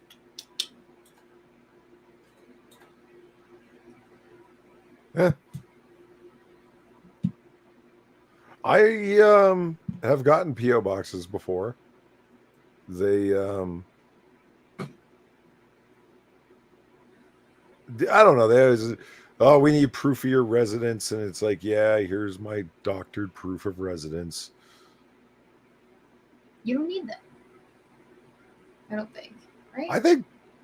I think she took this video down. Yeah. Was it too threatening? That's what I think. Fars with threatening auras. Like I'm looking at her channel right now, and the video's not there. I think she took it down. She damn well knows what she did. She probably privated it. My God. It's too threatening. It's too much. Too much for the internet to handle. Brad Young says, I keep waiting to hear the legend of the average Joe. Oh my God. That was... that would have been a great story had it panned out the way that I wished it had. Holly, did I ever tell you the story of the average Joe? Oh, no, wait a minute. Here it is. Ploy Jr. feels threatened. There it is. Oh, send it to me so we can watch it. It's episode 2.5. Copy link, private chat, paste. There you go. Yes. Oh my gosh, this is gonna be great. It's gonna be great. I'm excited. Chad, are you excited?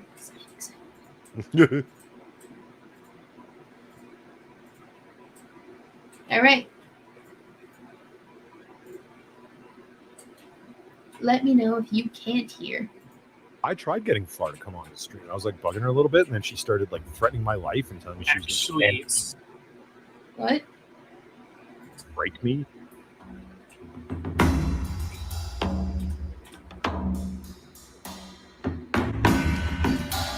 Yeah, I still like her, even though she was threatening my life like only half an hour ago. It's okay. It's okay. Oh, she threatens all of us. Yeah, all right. Is she like recording your voice and making degrading videos about you too? Started like threatening my life and telling me she was homemade going to break weapon me. wearing a Japanese demon mask. I mean, come on. Where did she get that from? The mask? Yeah. Either Japan or made it herself. Far's pretty into Japanese culture. This Now is the weapon, celebrating. she made it herself because she's like, you know, full of murderous intent. I think you're just.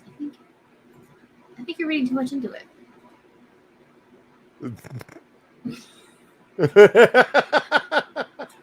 Yeah, I think you're reading too much into it. Way too Right. much into it. Mm-hmm. I think you're paranoid, and I think maybe you need to calm down a little bit. You know. Mhm. Yeah. I think you think the fire is going to come for you simply because you're very afraid of tiny people. I think we scare you as a species. We are intimidating. I understand that it's a little bit too much to handle, but I'm mean you curious. no harm. that can of Glade behind you. What aroma is it? Oh, it is, I believe, apple cinnamon. Ooh, apple cinnamon. Mhm. How basic of you. I like my apples and I like my cinnamon. All right? Got a problem with that? Otter, check yourself before I get out my Damascus steel. I'm gonna don my kitsune mask. So, tell me how. What is the state of the special right now? How many people have us sent in their sections? 2. people. Yeah. 2 of around how many? Give or take 16. Okay. I probably don't have enough people, but I was gonna fill out some of that extra time with me reading stuff, commercial breaks, and then some little original 2 minutes that I did as well. Because of course I'm gonna be part of my own variety show. Of course. Naturally. No, I mean, of course. Naturally. You should read A Night Before Christmas. A Night Before Christmas. The night before Christmas? Yeah. It's short. It's not that long. I could. There rose such a clatter, etc. I sprang from my bed to see what was the matter. What if I reenacted The Night Before Christmas? do Put a little Weebo twist on it. Do you have all the things that are required? Like, maybe. Do you have shutters upon your windows to throw open? I'm gonna have to get real creative. Because no, I do not. And threw up the sash. Does your window have a sash as well as shutters? No. Man, they really fucking locked themselves in. But I get it. Everything was very drafty back then, and there was no, whatever you call it. I have internal heating. I have blinds. Well, there you go. So I'll just use that. Yeah, just zoom in real close on everything but your face. That's one thing YouTubers need to realize. Like look, Weebo is like good height. Like, you understand what I'm saying? Like, there's height above her head. There's some people stream and like their face is 75+% of the screen. What, like this? Yeah, it's like that, and it's like, what the fuck? Back up. Oh, like, yeah, Valentine. What the unlike fuck? the cat. Back up. Get. Go on, get. I hate you. Go on, get. Are you white fanging me? Yes. I gotta let you go. I could reenact The Night Before Christmas. I was also thinking of a few other things. Like we were talking last weekend, you and I, about tying a Windsor knot. Yeah, Windsor and a double Windsor and a half Windsor and whatnot. And so I was thinking about and doing whatnot. You see what I did there? and whatnot. Yeah. Yeah. But I was thinking about doing a tutorial on how to tie a knot, but like with you'd have rage. to actually learn how to do it first. No, I don't. No, because the tutorial that I'm gonna put on is not actually gonna finish. It's not gonna benefit anyone in any way. It won't benefit anyone. It's just gonna be funny.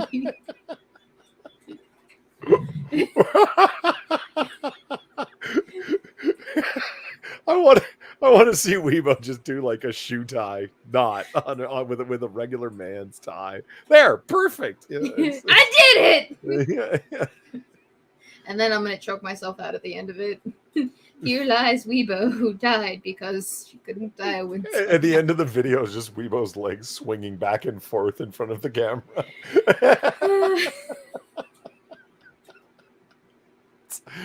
I was tying the tie. I threw it over my shoulder. The fucking ceiling fan caught it.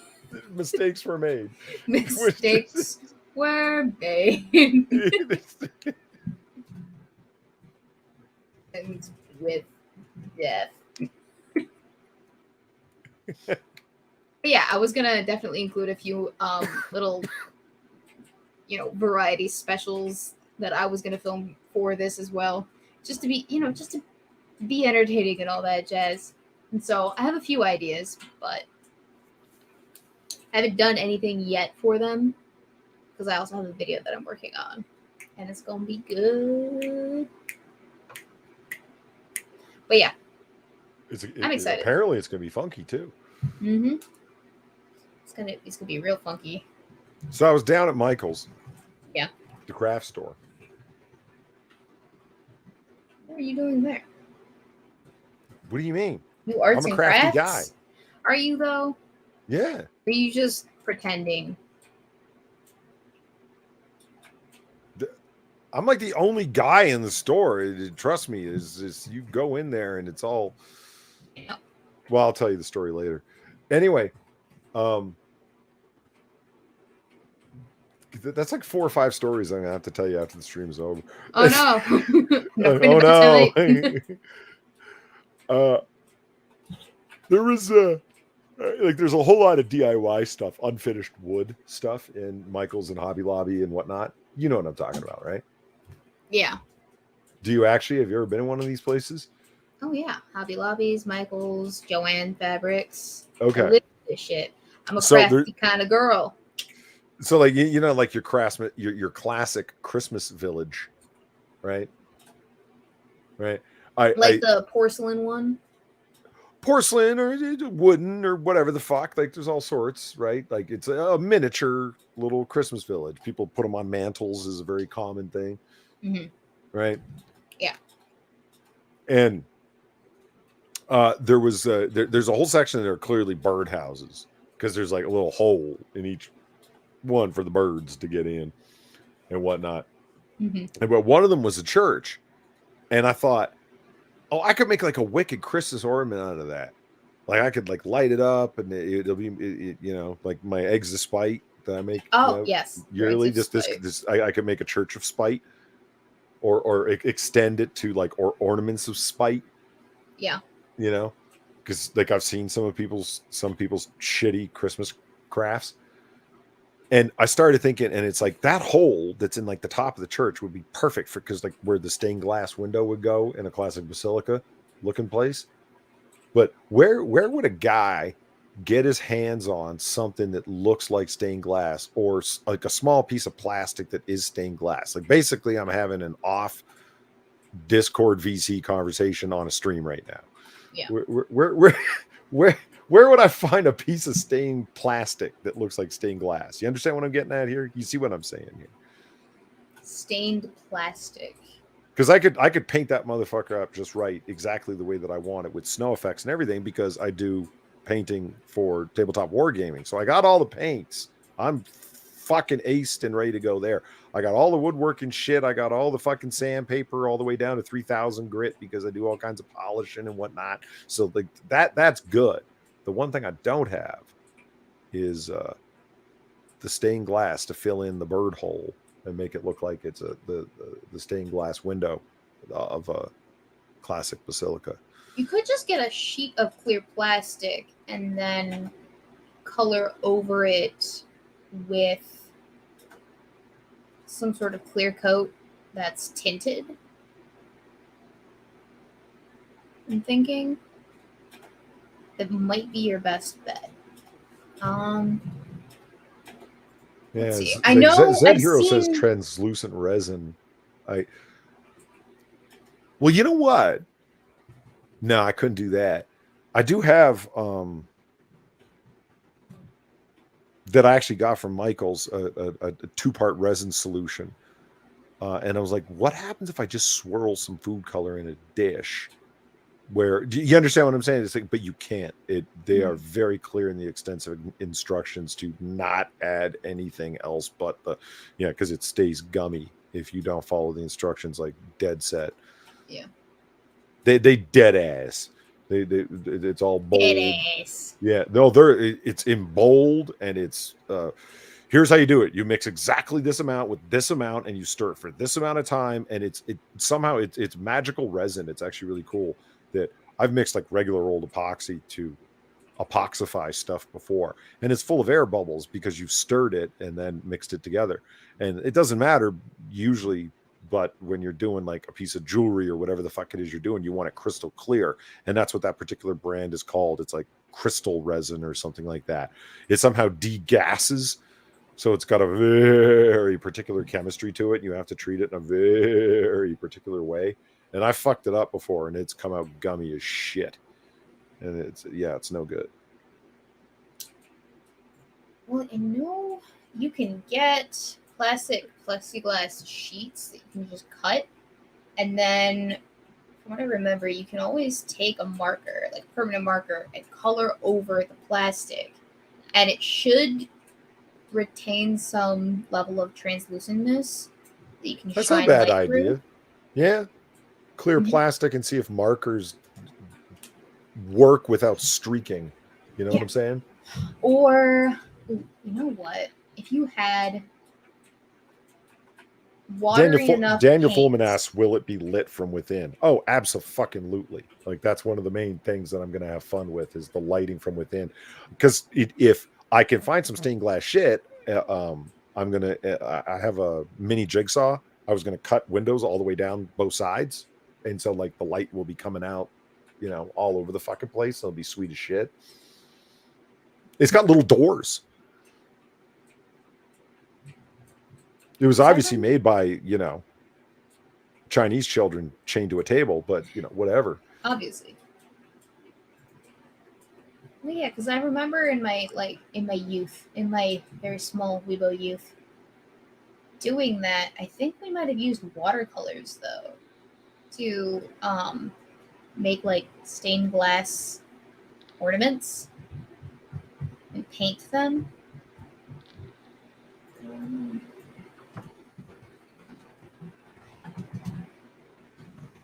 Gaze person on YouTube says, Peter Brown's YouTube channel is a great resource. You can do stuff with epoxy resin before it gets angry. I'll look into that. That's and Six worked at both Hobby Lobby and Michael's. Interesting. Yes, you can use paint on glass to achieve translucentness. Let me see what kind of paint though. Gels that the Yeah. plastic sheets that they put in front of lighting for stagecraft and whatnot. I wonder if Michael's has something along those lines, like just thin sheets of colored plastic for whatever crafts people are going to come up with. I would just get the plain plastic and then color over it yourself with either marker or use paint. I'm pretty sure watercolors will work so long as you spray over it with a sealant after you're done. Right. And I do have spray sealant, so yeah. So it would be the cheapest option to go because watercolors are super cheap. And then you just get the plastic, you cut it up into the pieces that you want it to be in, and then use like black glue to stick them together how you want them to. But yeah, if you get individualized sheets of translucent colored plastic, you're probably going to be wasting your money.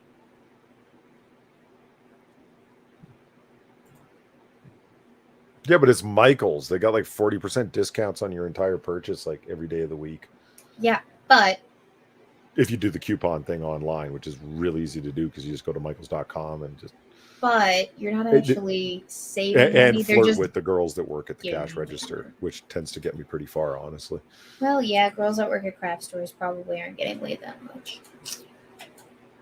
They have hobbies because they don't have boyfriends. You play video games.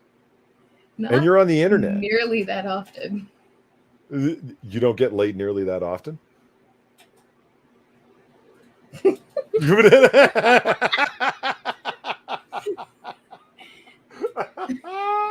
Not as often as I'd like. That was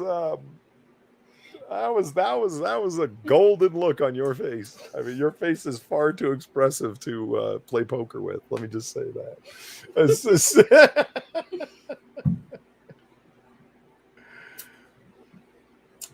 Well, moving along. Anyway. Yeah. These are times where I wish that I was just a floating avatar head, like all of my other friends on the internet. Yeah, but that's why I got like 1/5 your subs. You know what I mean? Yeah, so it has its advantages. Like I get the odd email from random individuals on the internet telling me to check out their back for back acne, or telling me to navigate. Yeah, I've gotten weird emails from people in my audience who send me pictures of their back knee to look at. All right then. And then I got another. Recently, I got an email from a viewer who linked me to a YouTube video that he put up on his channel. It was an unlisted YouTube video, and it was just basically saying, "Hey Weebo, I recently noticed that in your videos you seem to be drunk."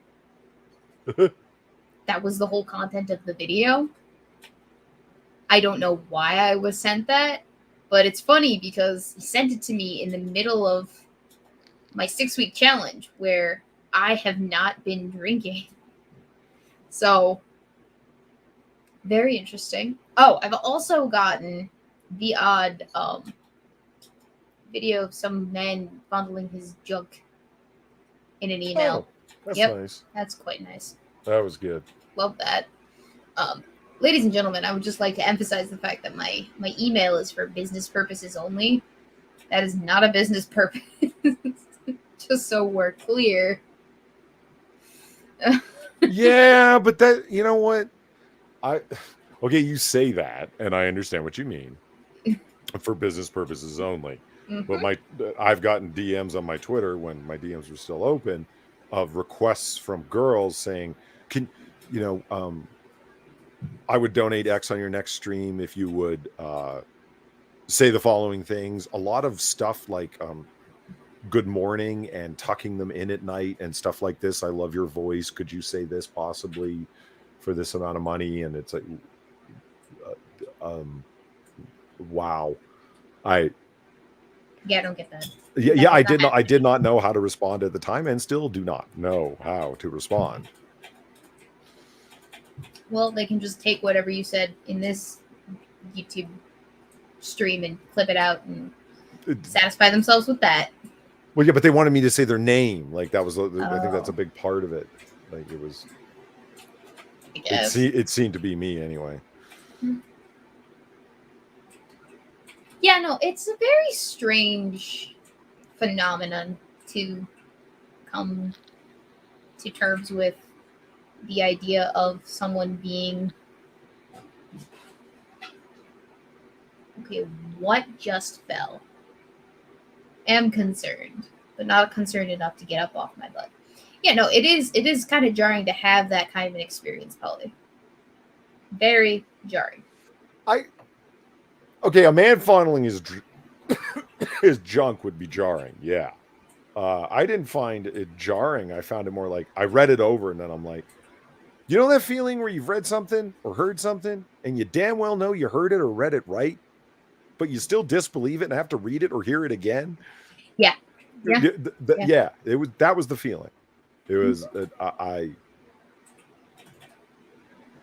It has happened on many occasions.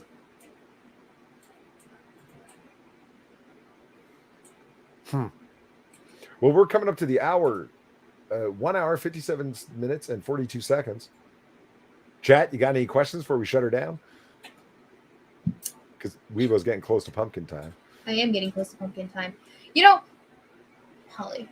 Yes. I have been getting a number of copyright dispute claims on my channel for a song that I use in the intro to a lot of my Weebo live streams. All right. And they're two songs. Are they public songs, if you know what I mean? Well, so one song is public. Okay, so like the one that they're claiming is the song that I used is not the song that I used. The one that they're claiming is like a theme song for Arrow on the CW. Okay. Yeah. The one that I use is actually a copyright-free, royalty-free soundtrack. And I disputed it. And they held up the claim. And I'm like, but this isn't the same song. It's close, sure, but they're not the same song. So I don't know what to do at this point. Well, you can dispute it, but then they get all your info. Yeah, so. As I understand, I've never disputed a claim. I get them literally every fucking live stream. I get copyright claims, and I just leave the video up for like a hot, like, because my channel's not monetized. I don't give a fuck. Mm-hmm. Because everything on YouTube's monetized now, right? Yeah. The one that does annoy me is this Australian jazz player. He plays a number of different instruments, plays jazz and blues, and he has a bot out there that is claiming anything that he's ever done a cover of. It's like, bro, you don't own Harlem Nocturne. I know you've played Harlem Nocturne on your channel. I get that. Yep. You played it with the trumpet. You played it very well. You played a muted version. That's great. But you don't own the fucking melody to Harlem Nocturne. You didn't write it. You didn't compose it. You don't have the copyrights to it. He's running all over the fucking internet claiming that I played it once. That would be like, somebody like, I played this fucking whatever the fuck 9 Inch Nails song. I did a cover of it. So therefore, anytime anyone uses 9 Inch Nails, I'm going to go around and fucking claim it. Fuck you. Fucking guy. That's the only one that really pisses me off, because like everyone else is like, it's 100 different fucking companies like UMG, copyright protection for blah, blah, blah, blah, blah, blah. But then there's always that one guy, that fucking Australian jazz musician, who thinks that anything he's ever done a fucking cover of, he owns, or at least his bot acts that way. Yeah. And speaking of which, Next 6 Minutes asks, do you play any instruments, Polly? I play a hell of a triangle.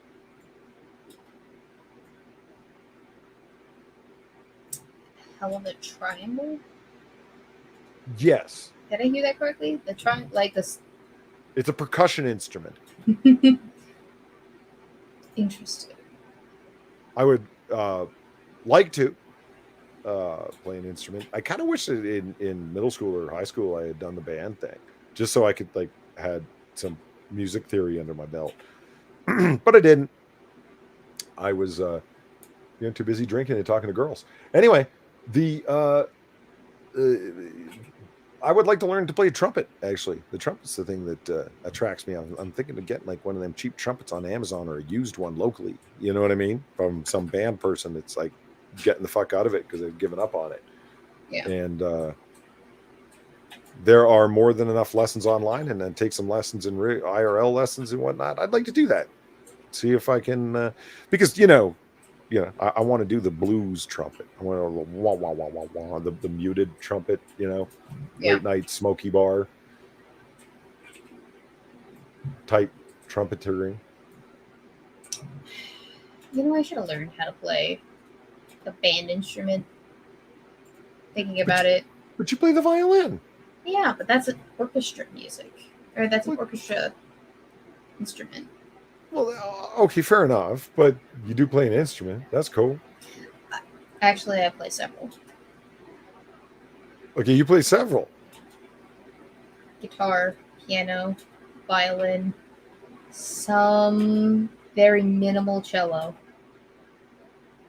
And only for like 2 weeks back in 2019. Oh, the recorder. I guess that counts. But everyone learned how to play the recorder in elementary school. Yeah, Weebo is flexing. I worked hard to be able to play all those instruments. Damn it, I want to get appreciated for it. Not just for my singing. Grandma! That's all that Nana Jones ever talks about. Is she's always like, you sing so well. Remember your concerts? Remember? I'm like, yeah, but I also played violin for 12 years. I know you remember that. And then you paid for my piano and my piano lessons. I know you remember that because you wouldn't stop bitching about it. My mother gave away my piano. Gave away my piano, mind you. My God. Dude, do you know how much a piano is? No, yeah, I'm aware. It's kind of retarded. Yeah. All right, wrap it up, Weebo. Okay. So, Polly, do you have anything that you would like to show to the audience? Well, it is Sunday, which means tomorrow's Monday, which means the AAA stream will be happening over on Drunkle's channel at 5 p.m. Eastern, 5:30 a.m. on Christmas Island. Excellent. Yeah, and join us for the first, and today is the first day of Advent. It is officially the Christmas season. That's why I am Christmas ordered. Is it really the first day of Advent? It is the first day of Advent, yes. I thought that was December 1st. No, it's the 28th. Ah. So, are we supposed to get our chocolate Advent calendars today, or do we wait? Because you usually start at December 1st. Well, yeah. I mean, you can get one of the Yeah. That's something I've always wanted to make. An actual old school Victorian advent calendar, like the wooden ones with the little doors. That, you know. Oh yeah, those are cute. Yeah, they're cool. I've only ever seen them in movies. Exactly. I've only ever seen them in movies. Yeah. But yes, happy first day of Advent then, I guess, Polly.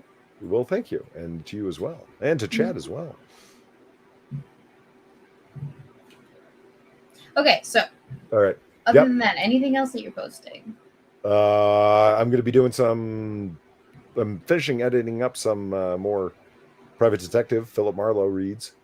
I picked some saucy selections of some hard-boiled noir-esque stuff from Raymond Chandler novels that I'm going to have, that I was having some fun doing some live reads of. So I'm going to post those up there. And then Wednesday, of course, is the AAA on my channel, the best AAA of them all. Make sure you show up for that. Yay! And Weebo, what about you? So like I said, I'm working on a video that's going to get done by the 15th of December. And it's a special one, and I will not give reason as to why. You'll just see why when I post the video. Why it's a special one. But on top of that, I'm working on the Christmas variety show, so this is going to take up most of my time this December, minus the other video that I'm producing. But other than that, I have something planned for January 1st.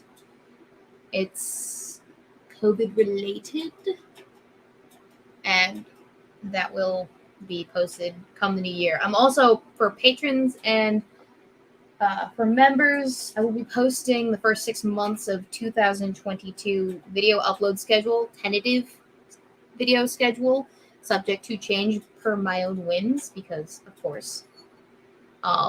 And that will be done after the 17th, once I have some time to actually sit down and suss out where I want to be doing videos and what I want to be doing for what month. And so that is upcoming, so stay tuned for that if you're a patron or member. If you would like to know what Weebo has planned in the new year, get on that train. If not, if you would like to keep it a surprise, by all means, don't.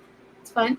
But in the meantime, ladies and gentlemen, we will see you, next weekend, Sunday, same time, same place, same otter, same face. Right, Polly? Right. Right. Damn right. And until then, enjoy your week and have a happy first week of Advent. Woohoo! Woo! Laters all. Laters, boy.